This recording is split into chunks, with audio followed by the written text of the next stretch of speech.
우리 새벽 시간에도 잠시 말씀을 나눴습니다만, 여러분 우리 믿음의 건강을 측정하는 그 방법이 무엇이 있을까요? 여러분 우리 몸이 건강할 때는 입맛이 있잖아요. 그리고 건강하지 못할 때에 가장 먼저 나타나는 증세가 입맛이 사라지는 거잖아요. 우리 신앙생활도 그렇지 않은가 싶어요. 내가 영적으로 내 신앙이 건강하다고 할 때는 이 말씀의 입맛이 살아있는 것이죠. 그래서 말씀이 잘 들리고 잘 읽히고 또 묵상이 되고 또 내 마음에 잘 녹여져서 또 적용이 되고, 이렇게 말씀이 다각도로 내 안에서 살아 역사할 때에 그것을 우리가 건강한 신앙이다 그렇게 부를 수 있을 것입니다.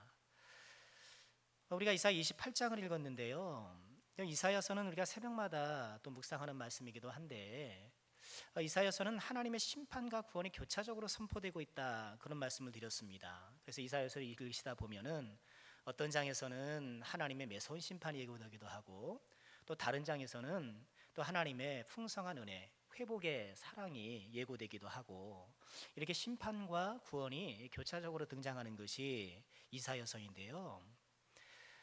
앞선 27장, 우리가 28장을 읽었잖아요. 27장을 보면 하나님의 구원에 대해서 예고되어 있습니다. 하나님이 어떻게 이스라엘을 구원할 것인가, 구원에 대해서 말씀을 했고요. 그리고 28장에서는 다시 이 하나님의 심판에 대해서 그렇게 설명하고 있습니다. 잠시 내용을 보면은요, 이사야 28장 1절부터 13절, 우리가 14절을 읽었잖아요. 13절까지는 에브라임 즉 북왕국에 대한 심판을 얘기를 해요. 이스라엘의 남북으로, 유다로, 또 북이스라엘로 이렇게 나뉘었잖아요. 이 북왕국에 대한 심판 1절부터 13절까지 언급되어 있고요. 그리고 14절부터는 남유대에 대한 심판, 물론 학자마다 조금 이 구분이 좀 다르긴 합니다만 대체로 그렇게 보면 틀리진 않을 것입니다. 에브라임은 어떻게 하나님께서 심판할 것인가, 우리 잠시 한번 돌아보면은요, 여러분 1절 말씀 한번 보실까요? 이사야서 28장 1절의 말씀 보시면 하나님께서 에브라임에 대해서 심판할 것을 얘기하시는데, 에브라임의 술 취한 자들의 교만한 면류관은 화 있을진저 이렇게 말씀을 하셔요. 에브라임의 술 취한 자들의 교만한 면류관, 교만한 면류관. 여기서 면류관은 정확히 말하면 화관이에요. 꽃으로 이렇게 관을 씌운 그 화관입니다. 이 화관을 주로 어떨 때 썼느냐 하면 잔치 때 썼다 그러더라고요. 물론 그 로마 사회에서는 운동 경기에서 이긴 사람이 월계수를 쓰기도 하는 그런 면류관도 있습니다만, 이 잔치 자리에서 이 화관을 쓰고요. 그리고 이제 이 화관을 쓰고 이제 즐겁게 술 마시고 막 이러면서 흥청망청하고 있는 그런 잔치를 이런 배경으로 하고 있는데요. 에브라임의 술 취한 자들이처럼 머리에 화관을 꽂고 그렇게 좀 흥청망청하는 술에 취해 또는 비틀비틀하는 그런 모습을 그리고 있는 거예요. 더군다나 이 면류관은요, 면류관은 에브라임의 수도인 북왕국의 수도인 사마리아를 또 지칭하는 말이기도 해요. 여러분 예루살렘도 그렇습니다만 또 사마리아도 이런 평원 위에 또 사방 90m의 이런 그 완만한 언덕으로 되어 있는 그런 약간의 고지에 성립된 그런 도시라고 해요. 그러니까 사마리아 성을 이렇게 보면은 평지 위에 우뚝 솟아 있기 때문에 마치 면류관처럼, 화관처럼 그렇게 비유되기도 하는 것이죠. 그런데 이처럼 에브라임이 이 사마리아 화관 같은 또 그 술 취한 자들의 교만 같은 이 면류관이 어떻게 된다는 거예요? 땅에 떨어질 거라는 거예요. 2절 말씀 보면 보라 주께서 강하고 힘 있는 자가 쏟아지는 우박같이, 파괴하는 광풍같이, 큰 물이 넘친같이, 우박이나 광풍이나 큰 물, 여러분 이런 자연재해는 사람의 힘으로 거절할 수가 없잖아요. 저항할 수가 없잖아요. 이렇게 강력하게 강하고 힘 있는 자가 몰려올 것이고 면류관을 땅에 던지리니, 그들이 자랑 삼았던 그런 면류관을 땅에 떨어지고 그 면류관은, 그 화관은 다 짓밟히게 될 것이고, 그렇게 에브라임이 하나님의 혹독한 심판을 받게 될 것이다 그렇게 말씀을 하는데요. 오늘은 그럼에도 불구하고 이 에브라임이 어떤 모습을 보이는가, 여러분 7절 말씀 보실까요? 7절 보시면 그리하여도 이렇게 하나님께서 심판을 하시고 그 회초리를 드심에도 불구하고 이들은 포도주로 말미암아 옆걸음치며 독주로 말미암아 비틀거리며 제사장과 선지자도 독주로 말미암아 옆걸음치며 포도에 짜파지며 독주로 말미암아 비틀거리며 뭐 포도주 독주가 계속 반복되는데 뭐예요? 비틀비틀거리고 제정신을 못 차린다 이거예요. 여러분 술에 취한 사람은 제정신이 없잖아요. 제정신을 못 차리고 중심을 못 잡고 비틀비틀거리고 계속 그 모양에서 벗어나지 못하고 있는데 8절에서는 급기야 뭐라고 말씀하십니까? 모든 상에는 토한 것 더러운 것이 가득하고 깨끗한 것이 없다. 그들이 지금 머리에 화관을 쓰고 뭐 술을 마시면서 뭐 잔치하면서 그 자기가 면류관을 쓰고 이렇게 잔치하는 인생을 살려고 하지만 결국 그들이 쏟아내는 것은 뭐예요? 구토물에 불과한 것이고 더러운 것이 가득할 뿐이라고 이렇게 말씀을 하시는데, 여러분 이처럼 그 헛된 면류관을 쓰면서 하나님의 뜻을 어긋난 것도 문제인데 더 큰 문제는 무엇인가? 이들이 하나님의 말씀을 듣지 않는다는 거예요. 하나님의 말씀을 듣지 않는다는 거예요. 9절 말씀 보실까요? 이렇게 비틀비틀거리면서 뭐 토하고 깨끗한 것이 없는 이런 상황 가운데에 그들이 이르기를, 그가 즉 선지자가 누구에게 지식을 가르치며 누구에게 도를 전하여 깨닫게 하려는가? 젖떨어져 품을 떠난 자들에게 하려 하는가? 이렇게 얘기를 한다는 거예요. 여러분 이것이 어떤 의미인가요? 지금 선지자가 하나님의 말씀을 증거하지만 이 에브라임 백성들이 그런다는 거예요. 지금 누구에게 지식을 가르치는 거야? 지금 누구에게 도를 전하는 거야? 우리가 무슨 젖먹인 줄 아는가? 젖먹인 줄 아는가? 이처럼 하나님의 말씀을 귀담아 듣기는커녕 마치 내가 말씀을 다 아는 것 마냥, 말씀을 통달하는 것 마냥 이 말씀을 거부하는 거예요. 그러면서 10절에 보면 어떤 표현이 나오나요?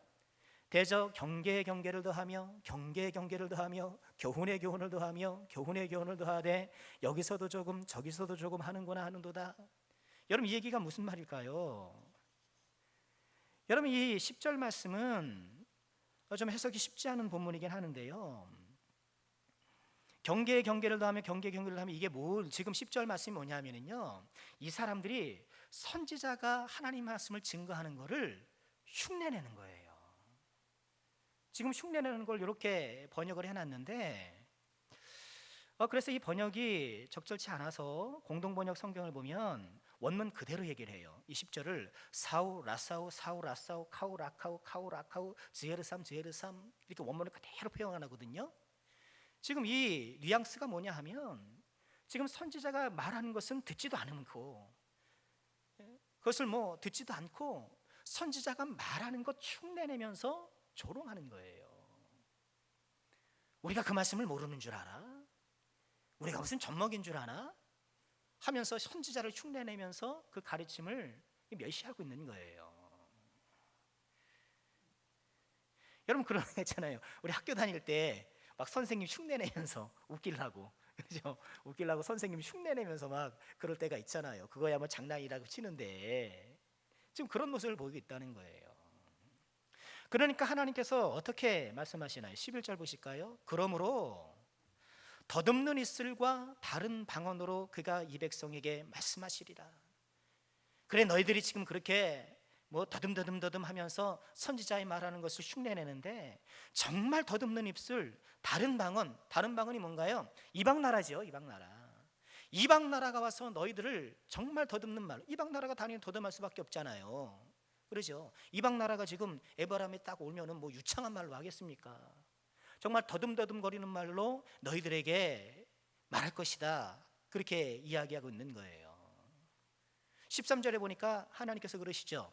여호와께서 그들에게 말씀하시되 또 경계에 경계를 더하며 경계에 경계를 더하며 교훈에 교훈을 더하며 교훈에 교훈을 더하고 여기서 조금 저기서 조금 하사 이렇게 말씀을 하시는데 이 말씀이 뭐예요? 하나님께서 이들이 흉내내는 것을 하나님이 또 흉내내시는 거예요. 그래 너희들이 그렇게 사울 라사울 뭐 그렇게 하면서 했지, 그래 사울 라사울 이렇게 하면서 하나님이 또 재차 흉내를 내시면서 그래 너네 그렇게 했지 나도 그렇게 한다 하면서 그들에게 벌을 내리시겠다고 말씀을 하는 거예요. 어떤 벌이에요? 13절 후반절에 보면 그들이 가다가 뒤로 넘어지고 앞으로 가다가 뒤로 넘어지고, 기가 막힌 말씀이잖아요. 앞으로 가다가 뒤로 넘어지고 걸리며 부러지며 걸리며 붙잡히게 되리라. 지금 에브라임의 심각한 지경은 뭔가요? 지금 하나님을 떠나서 세상 면류관을 쓰고 그 면류관 안에서 잔치의 인생을 살아보겠다고 하는 이런 하나님을 떠난 인생인 것도 큰 문제이지만, 더 큰 문제는 뭐예요? 그 와중에 하나님의 말씀을 듣지 않는다는 거예요. 정확히 말하면 하나님의 말씀이 들리지 않는 것이죠. 여러분, 정말 이것이 우리가 반면교사 삼아야 돼요. 우리는 좀 연약하기 때문에 여러분, 우리는 참 실수할 수도 있고 넘어질 수도 있고 우리 그럴 수 있잖아요. 그런데 그래도 말씀이 들리면, 그래도 내가 말씀의 역사를 맛보게 되면 그래도 소망이 있는 거예요. 그래도 내가 입맛이 있으면, 내가 몸이 아무리 아파도, 그죠? 내가 몸이 아파도 입맛이 살아나면, 우리 다 그러잖아요. 왜 병문안 가서 이제 잘 잡수는 거 보고 아이고 이제는 살아나셨네, 이제 드시는 걸 보면서 아이고 이제 기력을 회복하시겠네, 우리 그렇게 기대하는 거잖아요. 여러분, 우리가 하나님 앞에 기도할 것은 무엇인가요? 하나님, 제가 말씀의 입맛을 놓치지 않게 도와주세요. 말씀의 입맛을 놓치지 않게 도와주세요. 여러분, 결국은 돌아 말씀이에요. 돌아 말씀이에요. 여러분, 지금까지 신앙생활 하시면서 수많은 설교 말씀을 들으셨고 또 나름의 그런 신앙생활의 임상 경험들이 다 있으신 거잖아요. 어떻든가요? 결국 돌아 말씀으로 돌아가고 결국 돌아 성경으로 가게 돼 있어요. 여러분, 그렇게 되어 있어요. 신앙생활이라는 것은 결국 돌아 하나님의 말씀이에요. 그래서 우리는 하나님, 정말이게 내가 말씀의 입맛을 잃지 않도록 늘 말씀을 가까이 하고 내 안에 풍성히 말씀을 묵상하고 이런 말씀 신앙이 되도록 우리는 하나님 앞에 기도해야 할 것입니다. 자, 오늘 말씀을 보면은요, 이처럼 에브라임이 이렇게 망하는 걸 보면 유다가 정신을 차려야 되는데, 그렇죠? 아니, 동생이 얻어맞는 걸 보면 좀 형이 정신 차려야 되는데 그렇지 못하고 있다라는 거예요. 참 이것이 문제인 거죠. 우리 14절 말씀 보실까요? 이러므로 예루살렘에서 이 백성을 다스리는 너희 오만한 자여, 여호와의 말씀을 들을지어라. 이제는 하나님께서 선포의 대상이 북왕국에서 남유다로 전환됩니다. 근데 남유다도 여전히 뭐예요? 오만하다는 거예요. 오만하다는 것은 하나님을 떠나 있는 사람을 상징적으로 표현하는 언어예요. 오만하다는 거예요. 오만해서 어떻게 하고 있는가? 15절에 보면 뭐라고 말씀하는가? 너희가 말하기를 우리는 사망과 언약하였고 수울과 맹약하였은즉 넘치는 재앙이 밀려올지라도 우리에게 미치지 못할 것이다. 우리는 거짓을 피난처로 삼았고 허리 아래 우리를 숨겼음이라 하는도다. 유다 백성이 지금 이렇게 말한다고 한다는 거예요. 우리는 사망과 언약하였습니다. 그런데 생각해 보세요. 어떤 누가 저는 사망하고 언약했습니다 이렇게 말할 사람이 어디 있어요? 유다 백성들이 그렇게 말할 리가 없지요.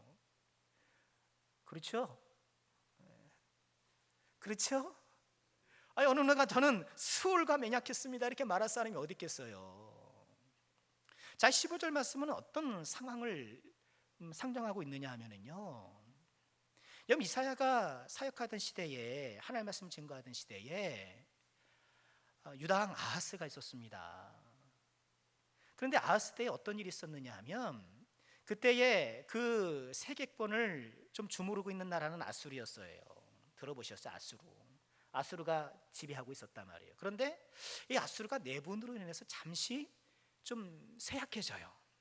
이 쇠약하는 걸 틈타 가지고 북왕국하고 아람 나라가, 두 나라가 딱 연합을 해서 이 아수르에 대적하기로 동맹을 맺어요.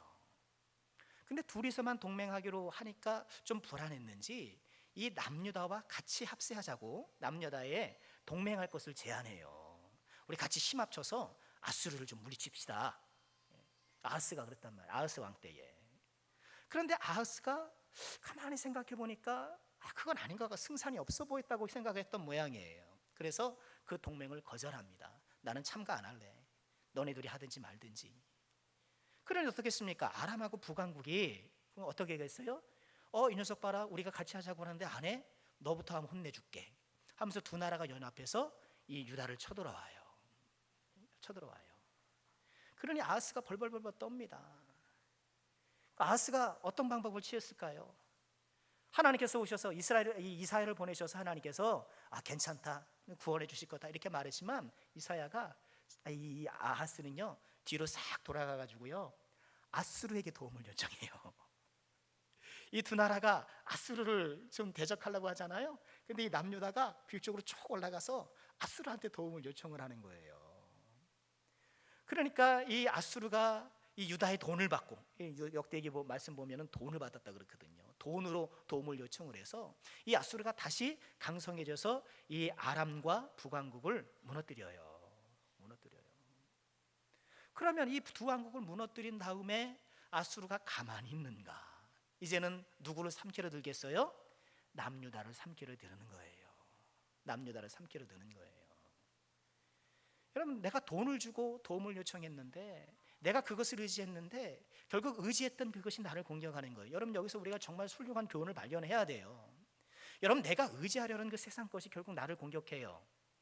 여러분, 내가 좋아하는 것 때문에 망해요. 사람은 틀림없습니다. 돈 좋아하는 사람은 돈 때문에 망하고요, 술 좋아하는 사람은 술 때문에 망하고, 이성 좋아하는 사람은 이성 때문에 망하고, 명예 좋아하는 사람은 명예 때문에 곤란하게 되는 거예요. 가만 보세요. 내가 좋아하는 것이 결국 나를 대적해요. 내가 의지하려던 것이 나를 공격하게 되어 있어요. 그러니 우리는 누구를 의지해야 되는 거예요? 하나님만 의지해야 되는 거예요. 하나님만 의지해야 되는 거예요. 자, 유다가 이처럼 아수르의 공격을 받게 생겼으니까 그래 어떻게 해야 될까요? 이때라도 정말 여러분 말씀해 주신 것처럼 그때라도 하나님 잘못했습니다, 내가 하나님을 의지하겠습니다 하면서 하나님께 매달리면 얼마나 좋겠습니까만, 하나님을 매달릴 생각을 안 한다라는 거예요.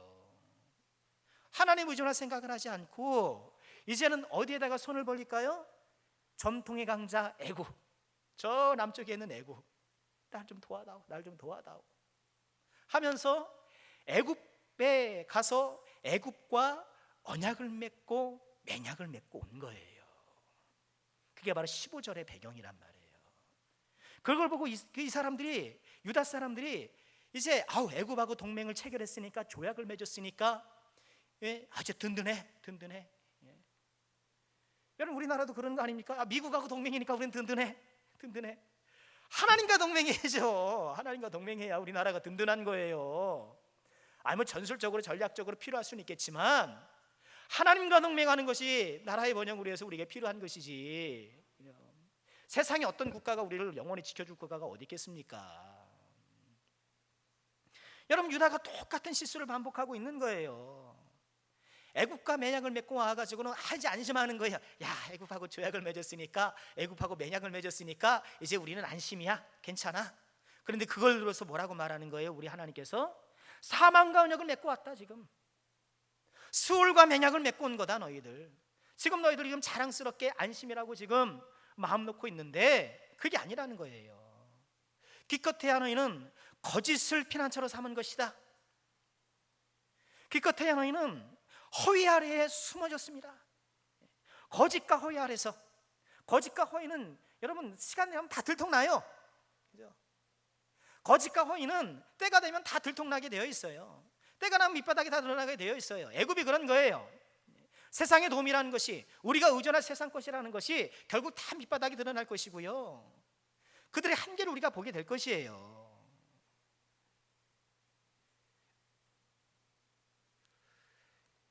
이처럼 애굽의 도움을 취한 후손에 결과적으로 사망과 언약하고 스올과 맹약하고 말았던 이런 유다 현실을 보면서 우리 16절에 그럼에도 불구하고 우리 하나님께서 어떤 말씀을 주셔요? 16절 한번 읽어볼까요? 함께 합니다. 그러므로 주 여호와께서 이같이 이르시되, 보라, 내가 한 돌을 시온에 두어 기초를 삼았노니 곧 시험한 돌이요 귀하고 견고한 기초돌이라. 그것을 믿는 이는 다급하게 되지 아니하리로다. 너는 지금 애국과 조약 맺고 왔냐? 그거 사망하고 언약하고 온 거다. 수호라고 맹약하고 온 거다. 내가 새로운 방법을 제시해 줄게. 내가 새로운 대안을 말해 줄게. 내가 시온에 한 돌을 뒀어. 한 돌을 뒀는데 그것이 기초돌이야.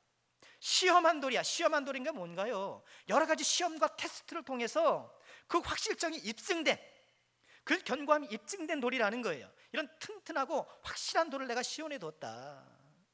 견고한 기초돌이다.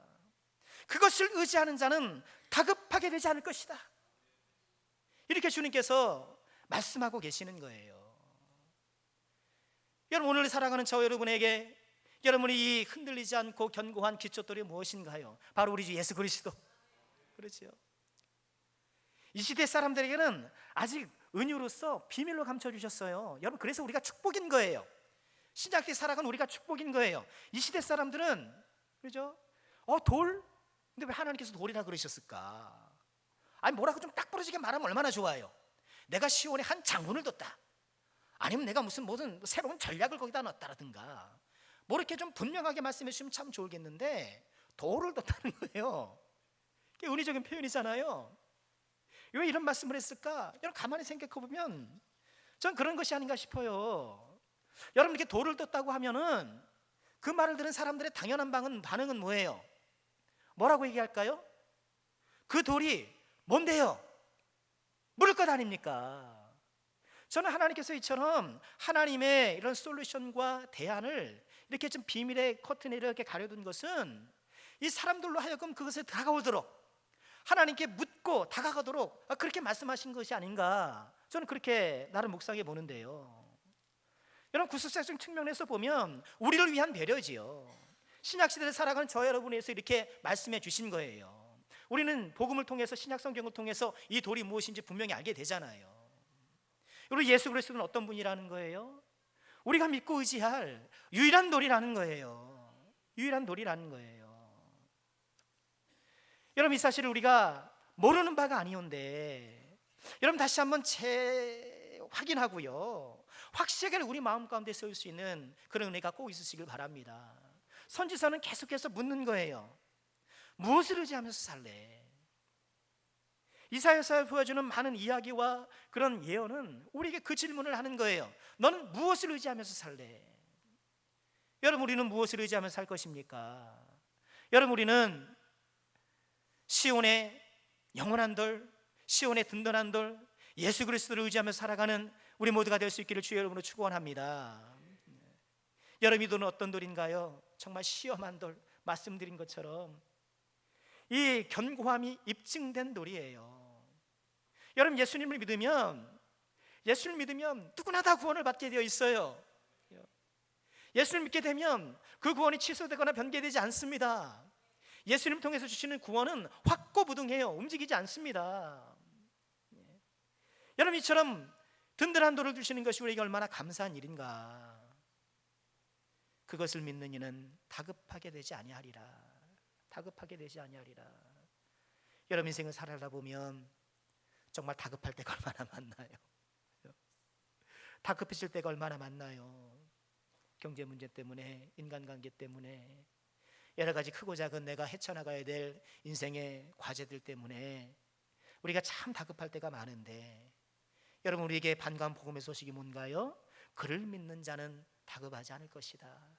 우리 예수를 믿고 의지하고 주님과 함께 인생을 펼쳐나가는 사람에게는 인생의 모든 문제 가운데에 다급함이 사라질 것이다. 우리 하나님께서 인도해 주시고 붙들어 주시겠다라는 약속인 것이죠.